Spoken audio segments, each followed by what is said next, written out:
So guys, rockstars வந்து GTA 6 வந்து அடுத்தது வந்து ரிலீஸ் பண்ண போகிறாங்க. ஸோ அங்கங்கே கொஞ்சம் கொஞ்சம் லீக்டு அப்டேட்ஸ்லாம் வந்து கிடச்சிருக்கு.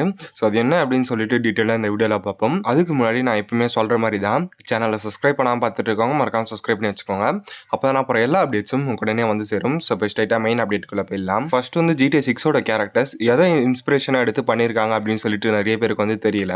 அமெரிக்காவில் 1930s ஒரு கப்பிள் கொலை அப்படின்னு சொல்லிட்டு எல்லா கிரைம் சீன்ஸ்லையும் வந்து ஈடுபடுறாங்க. பானி கிளைட் அப்படின்னு சொல்லிட்டு இவங்க ரெண்டு பேருமே அமெரிக்கால ரொம்பவே ஃபேமஸ் ஆகிறாங்க.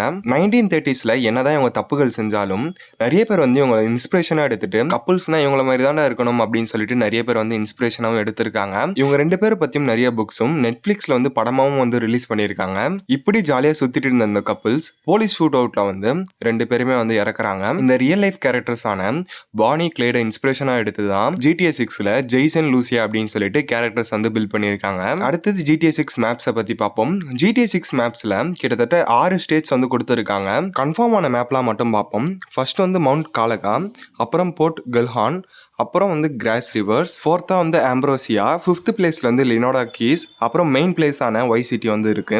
GTA 6ல வந்து லிபர்ட்டி சிட்டியும் வந்து இருக்கு அப்படின்னு சொல்லிட்டு ஒரு அப்டேட் வந்து கிடைச்சிருக்கு. ஸோ அது உண்மையா அப்படின்னு சொல்லிட்டு வந்து தெரியல. ராக்ஸ்டார்ஸ் ரிலீஸ் பண்ணதுலே கிட்டத்தட்ட GTA 6 தான் அதிகமாக பிளே ஹவர்ஸ் வந்து இருக்க போது 75 ஹவர்ஸ் கிட்ட வந்து இருக்க போகுது அப்படின்னு சொல்லிட்டு வந்து சொல்லியிருக்காங்க.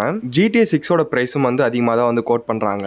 கிட்டத்தட்ட $80 வந்து கோட் பண்றாங்க. அது இந்தியன் ருபீஸ்க்கு வந்து டர்ன் அவுட் பண்ணும்போது கிட்டத்தட்ட 7000 வந்து வருது. அடுத்த வருஷம் வந்து GTA 6 வந்து கன்சோல்ஸ்க்கு மட்டும் தான் வந்து ரிலீஸ் பண்ண போறாங்க. ஸோ நீங்க எல்லாருமே கன்சோல்ஸ் வச்சிருக்கீங்களா? GTA 6க்கு எவ்வளோ வெயிட் பண்றீங்க அப்படின்னு சொல்லிட்டு மறக்காம கமெண்ட்ல சொல்லுங்க. இதோட இந்த வீடியோ வந்து எண்ட் பண்ணிக்கிறேன். சேனலை சப்ஸ்கிரைப் பண்ணாம பார்த்துட்டு இருக்கோங்க, மறக்காம சப்ஸ்கிரைப் பண்ணி வச்சுக்கோங்க. Bye guys.